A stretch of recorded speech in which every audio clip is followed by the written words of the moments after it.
నమస్కారం I dream ప్రేక్షకులకు స్వాగతం. ఐ డ్రీమ్ ఛానల్ సాక్షిగా మనం లలితా సహస్రనామం యొక్క వైభవాన్ని, లలితా సహస్రనామంలోని ప్రతి నామానికి అర్థాన్ని తెలుసుకుంటూ ఉన్నాం. ఒక్కొక్క నామాన్ని చదవటం వల్ల ఎలాంటి సమస్య నుంచి బయటపడొచ్చు అనే విషయం సవివరంగా మన నానాజీ పట్నాయక్ గారు తెలియజేస్తూ ఉన్నారు. ఇవాళ ఆ కార్యక్రమంలో భాగంగా మనతో పాటు ఉన్నారు ప్రముఖ జ్యోతిష్య మరియు వాస్తు పండితులు, లలిత ఉపాసకులు నానాజీ పట్నాయక్ గారు. వారితో మరిన్ని నామాలకి అర్థాన్ని తెలుసుకునే ప్రయత్నం ఈరోజు చేద్దాం. నమస్కారం గురుజీ. శ్రీమాత్రే నమః. శ్రీమాత్రే నమః. గురుజీ, ప్రతి నామానికి కూడా అర్థం చెప్తూ ఉన్నారు. ఏ సమస్యతో ఉన్నవాళ్ళు ఈ నామాన్ని చేసుకోవచ్చు అని చెప్పి చాలా సవివరంగా, అంటే చిన్న పిల్లలకి సైతం అర్థమయ్యేలా చెప్తూ ఉన్నారండి. అందులో భాగంగా ఇవాళ మరిన్ని నామాలకి అర్థం తెలుసుకుందామా గురుజీ? తప్పకుండా అమ్మా. మనం నిన్నటి వదనస్మర మాంగళ్య గృహతోరణ చెల్లిక అనేది తెలుసుకున్నాం. ఇవాళటి నామం కనుక తీసుకున్నట్లయితే వక్త్రలక్ష్మీ పరివాహ చలన్మీ నాభలోచన. వక్త్రలక్ష్మీ పరివాహ చలన్మీ నాభలోచన. దీని యొక్క అర్థం ఏమిటి అంటే అమ్మవారి యొక్క ముఖము, అదేవిధంగా అమ్మవారి యొక్క కళ్ళుకు సంబంధించినటువంటి నామం ఇది. అంటే ఇక్కడ కనుబొమ్మల గురించి మాట్లాడాం, ఇప్పుడు కళ్ళు. నామం కూడా ఎంత బాగుంది గురుజీ. ఫస్ట్ కిరీటం, తర్వాత నుదురు, తర్వాత బొట్టు, తర్వాత కనుబొమ్మలు అలాగ వస్తూ ఉంటుంది. అయితే ఇక్కడ ఏమిటంటే అమ్మవారి యొక్క ముఖము ఎలా ఉందట, ప్రవహించేటువంటి స్వచ్ఛమైనటువంటి నదిలా ఉందట. అంటే ఫ్రెష్గా, ఇప్పుడు చూడండి, నిలవుండేటువంటి నీళ్ళు ఫ్రెష్గా ఉంటాయా, లేకపోతే ప్రవహించేటువంటి నీళ్ళు ఫ్రెష్గా ఉంటాయా? ప్రవాహంలో ఉండేటువంటి అంటే అంతే. ఏమిటి, అమ్మవారి యొక్క ముఖము ప్రవహించేటువంటి నదిలో అంత ఫ్రెష్గా ఉంటాయి. ఈ కళ్ళు చేపల్లాగా ఉన్నాయట. అందులో ప్రవహించే స్వచ్ఛమైనటువంటి నీటిలో కదలాడేటువంటి చేపల్లా ఉన్నాయట అమ్మవారి యొక్క కళ్ళు. ఏం వర్ణించారు గురూజీ.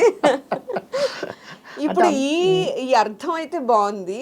ఏ సమస్య ఉన్న వాళ్ళు ఇది చేసుకోవాలని ఆలోచిస్తున్నాను నేను. చూడండి అమ్మా, ఇప్పుడు కూడా కాలం మారాలి అంటూ ఉంటారు. నదీ ప్రవాహం అనేటువంటిది దగ్గర ఉండదు, ఎప్పుడు కదులుతూ ఉంటుంది. కొంతమందికి స్ట్రక్ అయిపోయింది అంటారు, చూసారా లైఫ్. అబ్బా నాకు అక్కడ ఆగిపోయిందండి, ఇది కదలికుంటే బాగుంది, మూమెంట్ రావాలంటుంటాను, చూసారా.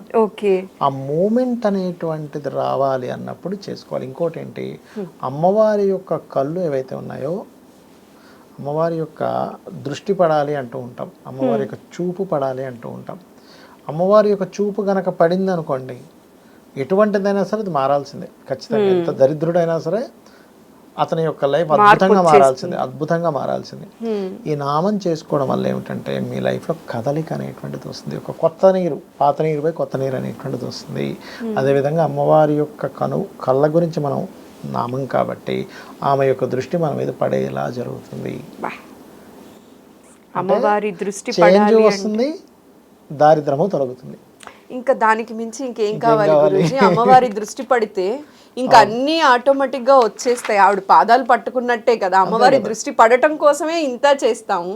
సో అమ్మవారి అనుగ్రహం కావాలి అనుకున్న, ఒక మూమెంట్ స్టార్ట్ అయ్యి లైఫ్ లో స్ట్రక్ అయిపోయిన లైఫ్ మళ్ళీ రీస్టార్ట్ అవ్వాలి అనుకున్న ఈ నామం చేసుకుంటే సరిపోతుంది. ముందు ఓము, లాస్ట్ లో నమః కలుపుకొని చేసుకుంటూ ఉండాలి.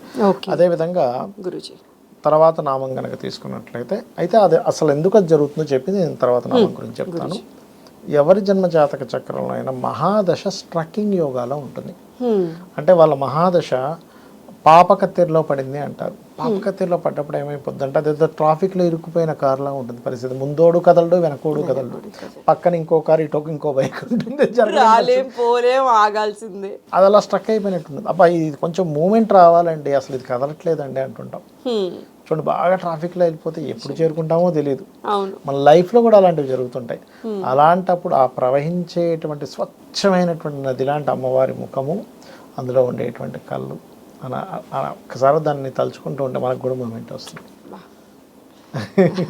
నిజంగా నాకైతే చెప్తుంటే నేను అట్లా ఊహించుకున్నా. ఎందుకంటే ఎప్పుడు కూడా మనం నమస్కారం చేసుకున్నప్పుడు అమ్మని ఫస్ట్ చూసేవి కళ్ళే. అవునమ్మా, అవును. అలాంటిది అలా కళ్ళు చూస్తూ అమ్మవారిని ప్రార్థిస్తే కనుక అమ్మవారి కడగంటి చూపు మన మీద పడుతుంది అంటారు, చూసారా. చాలు గురుజీ. అలానే ఇంకొక నామానికి అర్థం కూడా తెలుసుకుందామా గురుజీ దీని తర్వాత? నవచంపక పుష్పాప నాసాదండ విరాజిత. నవచంపక పుష్పాభ నాసాదండ విరాజిత. అంటే దీని యొక్క అర్థం ఏమిటంటే నవచంపక అంటే అర్థం ఏమిటంటే అప్పుడే విచ్చుకున్నటువంటి పుష్పం. మీరు బాగా అబ్జర్వ్ చేయండి, ఆ రోజే విచ్చుకుంది అనే పుష్పం చాలా అందంగా ఉంటుంది.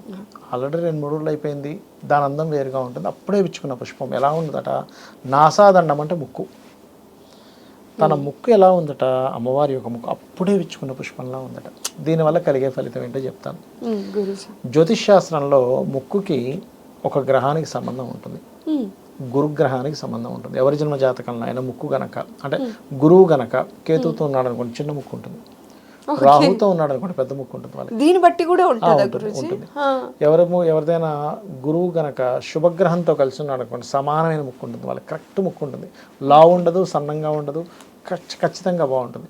శుక్ర సంబంధం కలిగి ఉంది, బాగా శుక్ర రాశుల్లో ఉండి శుక్ర సంబంధం కలిగి ఉంది, అందమైన ముక్కు ఉంటుంది. అంటే ఒక్కొక్కరికి ఒక్కొక్కరి ముక్కు ఒక్కో రకంగా ఉంటుంది సార్. ఎందుకంటే గురుగ్రహం వల్ల ఉంటుంది. ఎప్పుడైనా మనము గురుగ్రహము సంబంధించినటువంటి ఈ ముఖంలో ఉండేటువంటి పార్ట్స్ అన్నీ కూడా మనకి ముఖవచ్చస్సును చూసి చెప్పే శాస్త్రం ఒకటి ఉంటుంది. నుదుటి భాగాన్ని బుధుడు, ఎడమ కన్ను చంద్రుడు, కుడి కన్ను సూర్యుడు, ఇవి శుక్రుడు అనమాట.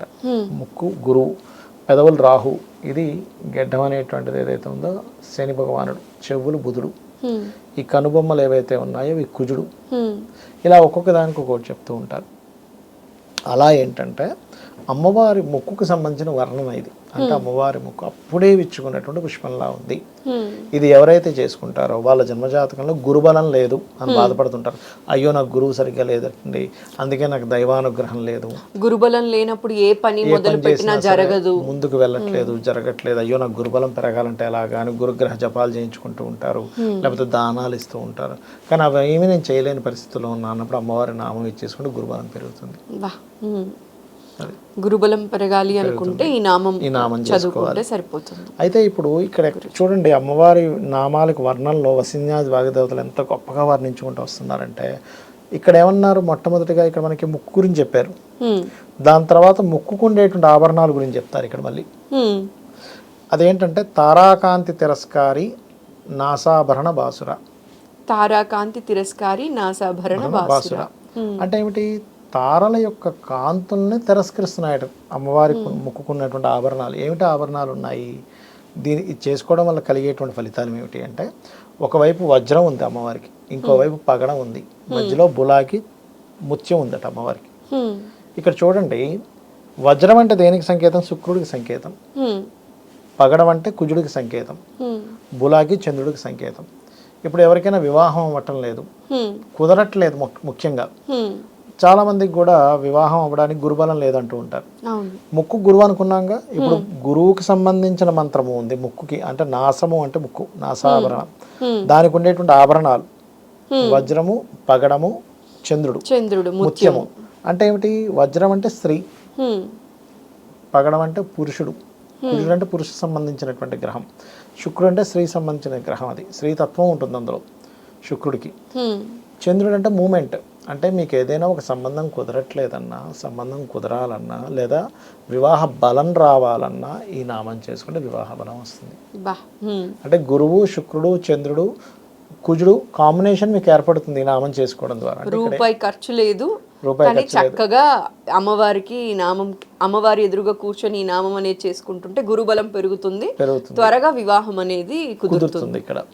ఎందుకు అంటే మనము మన జన్మజాతకంలో ఉండేటువంటి యోగం అనుభవించడం వేరు, యోగాన్ని క్రియేట్ చేసుకోవడం వేరు. ఇక్కడ మనం ఏం చేస్తున్నామంటే ఈ విశ్వాన్ని మొత్తం నడిపించేటువంటి ఆ యొక్క అమ్మవారి శక్తిని మనం అర్థం చేసుకొని ఆ నామాన్ని స్మరించుకుంటూ ఉంటున్నాము, ఎనర్జీ మనకు వస్తుంది. ఇప్పుడు చూడండి, ఒక హ్యాపీ మూమెంట్ మనం తలుచుకున్నాం, చిన్నప్పుడు ఎప్పుడో స్కూల్లోనో కాలేజీలోనో జరిగింది, మనకి వెంటనే ఆనందంగా అనిపిస్తుంది.